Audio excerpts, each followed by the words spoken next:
Hello friends, पिछले class में हम आप लोगों को नाउन बताए थे। ठीक है, अभी के क्लास में हम देखेंगे लिंग।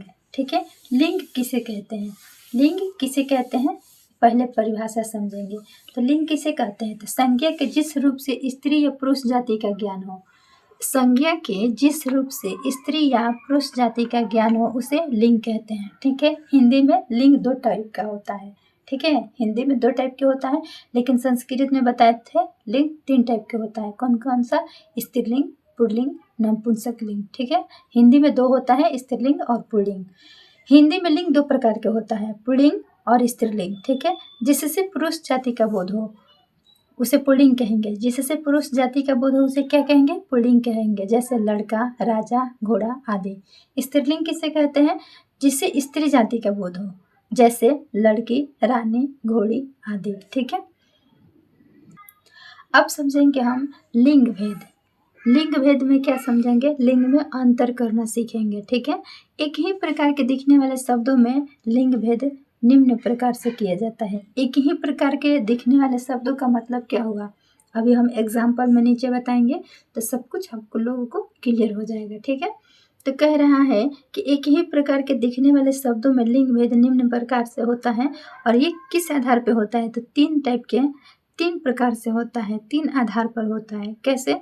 तो क में देखेंगे समान आकृति वाले शब्द में, समान आकृति वाले शब्द में मतलब सेम, जैसे लता, लता। ठीक है, एक एग्जाम्पल दे रहे हैं, जैसे पति, पति, इस टाइप का।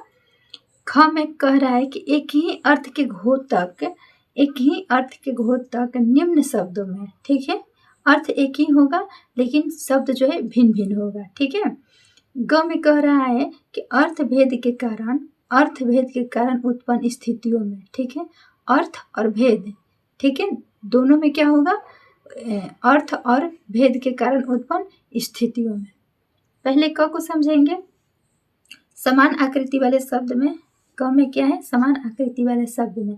यहाँ हम शब्द लिख रहे हैं, यहाँ हम स्त्रीलिंग और पुल्लिंग को लिखेंगे, यहाँ अर्थ लिखेंगे। ठीक है, तो जैसे में देखिए नंबर एक में और, देखिए और दोनों सेम है ना, और दोनों सेम है, लेकिन जब और पुल्लिंग हो जाएगा, और पुल्लिंग होगा तो इसका अर्थ हो जाएगा छोर। ठीक है, लेकिन और स्त्रीलिंग होगा तो इसका अर्थ क्या हो जाएगा? तरफ, तरफ यानी साइड। ठीक है, अल्ली, अल्ली, अब देखिए ये अल्ली और ये अल्ली दोनों सेम लिखा गया है ना, लेकिन जब अल्ली को पुल्लिंग मानेंगे तो इसका अर्थ हो जाएगा भौरा, और अल्ली को स्त्रीलिंग मानेंगे तो इसका अर्थ हो जाएगा क्या? सखी, सखी यानी दोस्त, मित्री।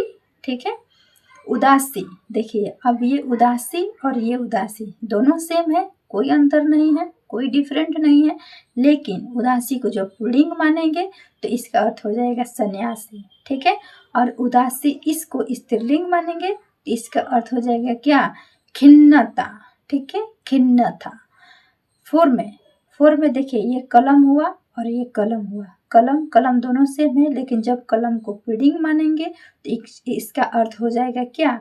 वृक्ष या शाखा का कलम। ठीक है, वृक्ष या शाखा का कलम। वृक्ष या शाखा का कलम कहने का मतलब क्या हुआ? देखे होंगे जो वृक्ष होता है, पेड़ होता है, उसमें छोटी छोटी एक पौधा टाइप का टहनी निकला होता है, जो बाद में टहनी का, मोटा टहनी का रूप ले लेता है, तो वही वृक्ष या शाखा का कलम। ठीक है, और इस कलम, जब ये कलम को स्त्रीलिंग मान रहे हैं तो इसका अर्थ हो जाएगा क्या? लेखनी, जिससे हम लिख रहे हैं, जैसे ये हुआ हमारा पेन जो है, ये लेखनी हुआ। 5 में देखेंगे, देखिए ये कल, कल और कल तीन टाइप के लिखे हैं। ठीक है, जब कल को पुल्लिंग मानेंगे तो इसका हो जाएगा अर्थ आगामी दिन या बीता हुआ कल। ठीक है, आगामी दिन या बीता हुआ कल। अगर ये कल को स्त्रीलिंग मान रहे हैं तो इसका मतलब हो जाएगा चैन, आराम। ठीक है, चैन या आराम। इस कल को यदि स्त्रीलिंग मान रहे हैं तो इसका अर्थ हो जाएगा मशीन। ठीक है, ख क्या बताए हैं? ख बताएं एक अर्थ के घोतक विभिन्न शब्द।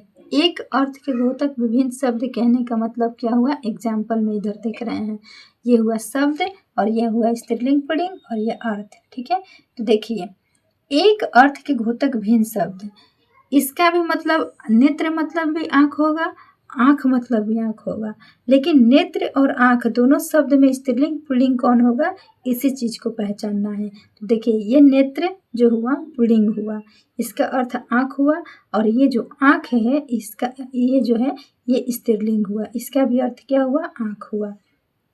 नंबर 2 में देखिए पवन और वायु। पवन और वायु दोनों का मतलब होता है हवा, लेकिन पवन शब्द जो है ये पुल्लिंग हो जाएगा और वायु स्त्रीलिंग हो जाएगा। ठीक है, दोनों का अर्थ हुआ हवा। मार्ग और बाट, मार्ग भी होता है रास्ता, बाट भी होता है रास्ता। ठीक है, मार्ग जो है ये पुल्लिंग हुआ और बाट जो हुआ ये स्त्रीलिंग होगा। ठीक है, ये मिस्टेक से हम यहाँ लिख दिए हैं पुल्लिंग, ये स्त्रीलिंग होगा। हमारा मार्ग जो हुआ पुल्लिंग हुआ, बाट हुआ स्त्रीलिंग हुआ, दोनों का अर्थ होगा रास्ता। ठीक है, अब 4 में देखेंगे ग्रंथ और पुस्तक। देखिए ग्रंथ और पुस्तक, ग्रंथ क्या हुआ, पुल्लिंग हुआ, पुस्तक स्त्रीलिंग हुआ, दोनों का मतलब क्या होता है, किताब होता है। ठीक है, शरीर और देह, शरीर और देह, तो शरीर हमारा क्या हुआ, पुल्लिंग हुआ, देह स्त्रीलिंग हुआ। ठीक है, दोनों का अर्थ क्या हुआ, तन। अब अर्थभेद के कारण देखेंगे, अर्थभेद के कारण स्त्रीलिंग लिंग भेद देखेंगे, अर्थभेद के कारण। ठीक है, ये देखिए ये चांद और चांद दोनों सेम है, चांद और चांद जो है दोनों सेम है, और ये चांद क्या हुआ, पुल्लिंग हुआ, और ये चांद स्त्रीलिंग हुआ। ठीक है, जब चांद को पुल्लिंग मानेंगे तो इसका अर्थ क्या होगा, चंद्रमा के अर्थ में। ठीक है, ये चंद्रमा के अर्थ में होगा, लेकिन जब चांद को स्त्रीलिंग मानेंगे तो इसका अर्थ हो जाएगा सिर के ऊपर केशहीन अंश के अर्थ में, सिर के ऊपर केशहीन अंश के अर्थ में।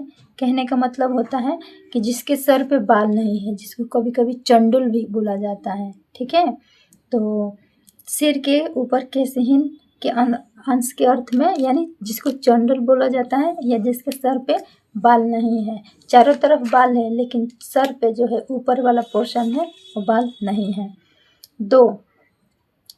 2 नंबर में तारा और तारा, देखिए ये दोनों सेम शब्द है, कोई डिफरेंट नहीं है, लेकिन जब तारा को पुल्लिंग मानेंगे तो इसका अर्थ हो जाएगा नक्षत्र के अर्थ में।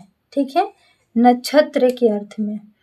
और जब ये तारा स्त्रीलिंग हो जाएगा, जब तारा स्त्रीलिंग हो जाएगा तो इसका अर्थ हो जाएगा किसी लड़की के नाम के अर्थ में। ठीक है, तारा पुल्लिंग हुआ तो नक्षत्र यानी ग्रह जो तारा होता है आकाश में टिमटिमाता है वो हो जाएगा, और ये तारा स्त्रीलिंग यानी किसी लड़की के नाम हो जाएगा। ठीक है, 3 में टीका, देखिए टीका और ये टीका दोनों सेम है, कोई डिफरेंट नहीं है लिखने में, लेकिन जब टीका को पुल्लिंग मान रहे हैं तो इसका अर्थ हो जाएगा तिलक चंदन के अर्थ में। ठीक है, जो हम लोग टीका लगाते हैं पूजा के समय पे वो हो जाएगा, और ये टीका को यदि स्त्रीलिंग मान रहे हैं तो ये हो जाएगा टिप्पणी व्याख्या के अर्थ में। ठीक है, हार और ये हार दोनों सेम शब्द है, कोई डिफरेंट नहीं है, लेकिन जब हार को पुल्लिंग मान रहे हैं तो इसका अर्थ हो जाएगा माला के अर्थ। ठीक है, माला, इसका अर्थ हो जाएगा माला, जो पहना जाता है गले में, स्त्री लोग पहनती है। और ये हार, हार यदि हम स्त्रीलिंग मान रहे हैं तो इसका अर्थ हो जाएगा पराजय, पराजय यानी जो युद्ध होता है उसमें जय विजय होता है, जय पराजय होता है वो। ठीक है, तो हार अगर स्त्रीलिंग मान रहे हैं तो इसका मतलब हो जाएगा पराजय। ठीक है, आज की क्लास में इतना ही, बाय बाय, थैंक यू।